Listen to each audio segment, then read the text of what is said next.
क्या बादल फटने से आई तबाही? क्लाउड बर्स्ट भी नहीं कह सकते हम इसको, क्योंकि क्लाउड बर्स्ट में पानी धीरे धीरे बहता है। क्या ग्लेशियर पिघलने से आया सैलाब? क्योंकि इसका ग्रेडियंट हाई है तो बहुत तेजी से पानी आया। बोल्डर्स हैं, पेबल्स हैं, ग्रेवल्स हैं, लूज मटेरियल है। झील टूटी या तबाही की कोई और वजह?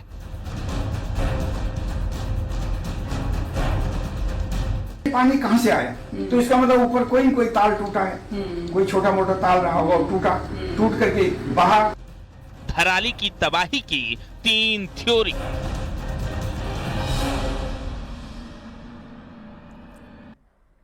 धराली में हुई आपदा के वीडियो ने सबको झकझोर कर रख दिया, जिसमें तेजी से बहता मलबा और पानी गांव को तबाह करता दिख रहा है। शुरुआती रिपोर्ट्स में इस बादल फटने की घटना बताया गया, कहा गया कि बादल फटने की वजह से ये हुआ है, लेकिन मौसम विज्ञान विभाग ने यह दावा किया कि उस समय धराली के आसपास के किसी भी मौसम स्टेशन में बादल फटने की कोई गतिविधि दर्ज नहीं की गई। और इस विरोधाभास ने वैज्ञानिकों को सोचने में मजबूर कर दिया। सवाल ये कि बादल नहीं फटा तो क्या ग्लेशियर ब्लास्ट हुआ या झील फटी? ये रिपोर्ट देखिए।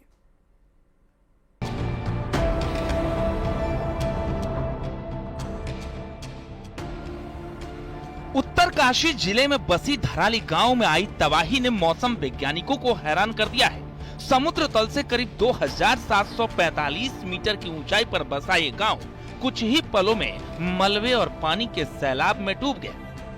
इस आपदा के वीडियो ने सबको झकझोर दिया, जिसमें तेजी से बहता मलबा और पानी गांव को तबाह करता दिख रहा है।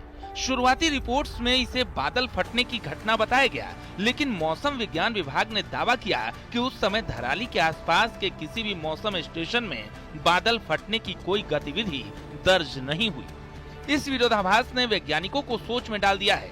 सवाल है कि बादल नहीं फटा तो क्या ग्लेशियर बर्स्ट हुआ या फिर झील फटी है? क्लाउड बर्स्ट भी नहीं कह सकते हम इसको, क्योंकि क्लाउड बर्स्ट में पानी धीरे धीरे बहता है और धीरे धीरे कम होता है। मतलब एक धीरे धीरे ऊपर बढ़ेगा और धीरे धीरे फिर नीचे घटता है और एक फ्लो आता है, फिर उसके बाद धीरे धीरे घटता है। लेकिन इसमें ऐसी घटना नहीं। तो इसे हम ग्लेशियर का फटना क्या बोलते हैं? ग्लेशियर का फटना नहीं कहेंगे जी। हो सकता है कोई एवलांच इसके सोर्स पर कोई एवलांच बड़ा आया हो, एवलांच आ गया हो, उसने छोटे मोटा पानी को तोड़ दिया हो। पौंड जो ताल हैं छोटे छोटे उनको तोड़ा हो और तोड़ करके मटेरियल को ट्रांसपोर्ट किया हो। और क्योंकि इसका ग्रेडियंट हाई है तो बहुत तेजी से पानी आया। बोल्डर्स हैं, पेबल्स हैं, ग्रेवल्स हैं, लूज मटेरियल है, ये बहुत अधिक मात्रा में पानी उसको बहा करके लाया। ढाल के अनुरूप तेज उसकी गति बनी और जैसे ही वो इस एरिया पर आया तो उसने पूरा बिछा दिया, उसको डिपॉजिट कर दिया। तो ये घटना इस तरह की है। मैं क्लाउड बर्स्ट की मैं ज्यादा उसको नहीं समझता, नॉर्मल रेनफॉल का ही है। कुछ विशेषज्ञों का मानना है कि शायद 3000 मीटर से ज्यादा ऊंचाई पर बादल फटा हो, जहां मौसम स्टेशन नहीं है। ऐसी ऊंचाई पर होने वाली बारिश नीचे की ओर बहकर भूस्खलन या मलबे का सैलाब ला सकती है, जैसा धराली में हुआ। लेकिन दून यूनिवर्सिटी के शोध संस्थान में विजिटिंग प्रोफेसर बताते हैं कि धराली में ग्लेशियर के ताल टूटने से ऐसी घटना होने की संभावना है। अब ये पानी कैसे आया? अचानक आया और आकर के डंप हुआ और बंद हो गया। तो ये मेरे दिमाग में शंका आती है कि ये पानी कहां से आया? तो इसका मतलब ऊपर कोई न कोई ताल टूटा है, कोई छोटा मोटा ताल रहा होगा और टूटा, टूट करके बाहर और वो कम हो गया पानी, तो उसके बाद ये बंद हो गया तो कम हो गया। तो ये घटना इस प्रकार से हमको बताती है कि ऐसे चीजों पर हमको आइडेंटिफाई करना चाहिए। ऐसी जगहों पर सरकारों को या हमको स्वयं को नहीं बचना चाहिए। प्रोफेसर डीडी चौनियाल की माने तो जिस खीर गंगा ने धराली में तबाही मचाई, उसमें इतना पानी ग्लेशियर एरिया के ताल से आया। चौनियाल की माने तो ग्लेशियर में कई ताल हैं जो टूटकर एक दूसरे से मिलते हुए विकराल रूप ले लिया। ये खीर गंगा का उद्गम पूरा जो है स्नो कवर्ड एरिया है, पूरा बर्फ से आच्छादित एरिया है। और ग्रीष्म काल में होता क्या है कि टेम्परेचर बढ़ने से और ज़्यादा बारिश होने से, थोड़ा बारिश भी हुई होगी, उससे ये स्नो जो है मेल्ट होता है, बर्फ मेल्ट हुई और मेल्ट होने के बाद इस एरिया में आप देखेंगे कि जगह जगह छोटे छोटे काले काले जो दिखाई दे रहे हैं ना, ये ग्लेशियर एरिया में ऐसे थोड़े पॉन्ड्स टाइप के होते हैं, और ये ताल जिनको हम लोकल भाषा में ताल भी कहते हैं। तो ये काले काले जो आपको स्पॉट दिखाई दे रहे हैं जगह जगह, ये छोटे छोटे पॉन्ड्स है ये।